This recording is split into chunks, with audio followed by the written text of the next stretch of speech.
I would love to sit here and tell you I love the new Mortal Kombat. The trailers had me giddy. I was freaking out knowing Hiroyuki Sanada was playing Scorpion, and I literally said to Josh Brown that unless there's something they're really not showing us, it's going to be brilliant. How could they mess this up? Well, by getting almost every last part of the production completely wrong. It has great ideas in theory, but Mortal Kombat's return to the big screen is nothing short of tragic. I'm Scott Tilford from WhatCulture.com, a lifelong Mortal Kombat fan, and this is how Mortal Kombat 2021 gets everything wrong. Full spoilers for this video because I just need to get all of this off my chest. Number 7. Scorpion has 2 scenes and they're both in the trailers. Scorpion vs. Sub-Zero, cried the marketing posters and trailers. An epic showdown teased the first 7 minutes of the film released onto YouTube. Well, if you've seen the 7-minute intro and you've seen the older trailer where Scorpion forces Sub-Zero to get over here, you've seen 95% of the pair's interactions together. The movie opens in 1617 Japan.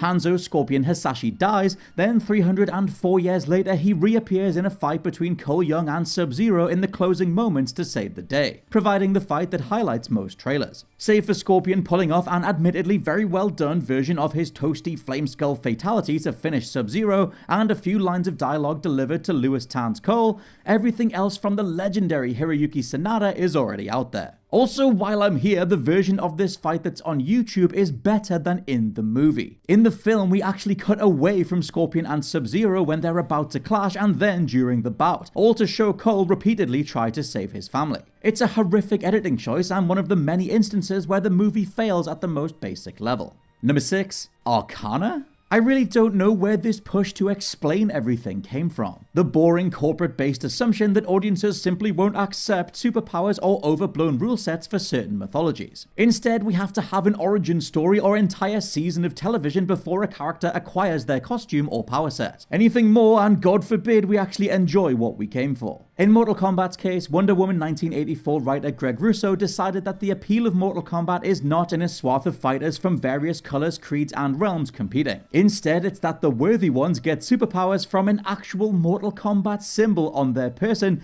either starting as a birthmark or being passed on if you beat someone else with the mark. This, to put it bluntly, breaks Mortal Kombat. A large part of the core appeal to the fiction is seeing everyone from a Hollywood action star to a special forces unit, a demonic hell ninja to a teleporting Shaolin monk do battle. Flattening all this off just makes Mortal Kombat boring. Characters who were championed because they were humans in a world of demons and gods now have instant superpowers, including things like Jax growing a new set of arms on the spot because he needed to lift something. Number 5. Mortal Kombat 1995 has better fight editing. Onto editing, and again if we're talking about overdone Hollywood tropes that no one actually likes, it's the insanely annoying fast cut editing technique that accompanies far too many big budget action movies. So many top tier films see the editing side of things fly off the handle when a fight breaks out, as if simply adding more camera angles translates into the enjoyment of seeing martial artists work their craft. Seriously, when you've got an insanely capable cast headlined by the Raid star Joe Taslim as Sub-Zero,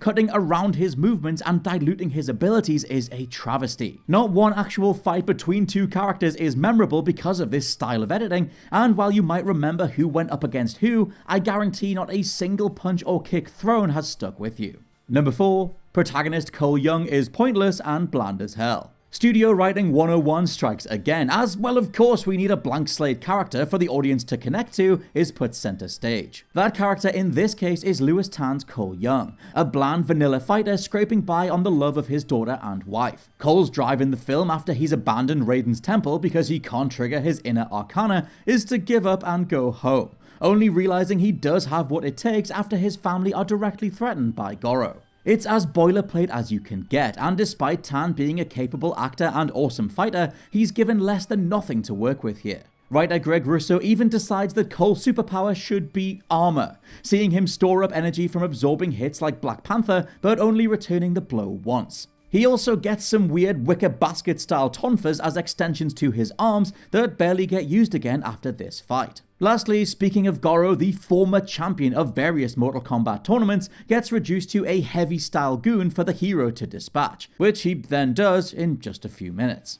Number 3. the closing 20 minutes, and wasting the pit stage. Onto the truly mind-melting stuff, because what the hell is going on in the closing 20 minutes of this movie? We go into a strange place in between realms where Raiden explains that no one can find us here. Besides meaning that everything leading to that point could have been avoided and Kung Lao could have survived, Cole then gets his 2012 Avengers Captain America on, proceeding to tell the gang who to fight and how. Writer Greg Russo has later said that the movie was conceptualized under the mandate of thinking like Marvel, and boy can you tell right here. Cole's character completely changes. His supposed revelatory dialogue about how they need to keep fighting somehow motivates the team, and it feels like Russo recreating the scene where Cap tells Thor he's got the lightning, as Cole tells Sonya to watch out for Kano's eye laser. During this planning stage, we then start intercutting with fights that will happen in the future, but resolve them just seconds after, before Cole has even stopped explaining what the gang are about to do.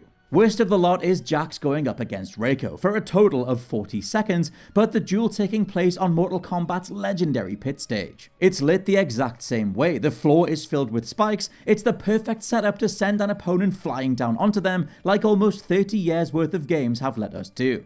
Does that happen though? No. Jax claps his hands together and kills Reiko that way instead. It feels as though Reiko's body could have fallen onto the spikes afterwards, but the rushed nature of this entire closing chunk means that we have to cut away. Number 2, Raiden isn't Raiden. 1995's Christopher Lambert was barely Raiden. MK Annihilation's James Rebar lost more of the look and strayed even further from how the character comes across in the games. Tadanobu Asano's Raiden though, he just seems bored and annoyed at life itself. All his scenes feature some of the most weirdly distanced acting in Asano's career, likely driven by the combination of director Simon McQuoid being a first-timer and Greg Russo meaning well but continuing to ignore source material where it matters most. This is a Raiden who says he can't get involved before the tournament, then proceeds to teleport every character, both his warriors and Shang Tsung's people, to specific spots for the final few fights. Why couldn't he do this earlier? Why did Kung Lao have to die? Where even was Raiden when his temple was under attack, if he's aware of where everyone is at all times? When asked about this, he simply sniggers and looks away, adding to the feeling that Russo had given up at this point, and that this version of Raiden's powers do actually break the movie the more you think about them.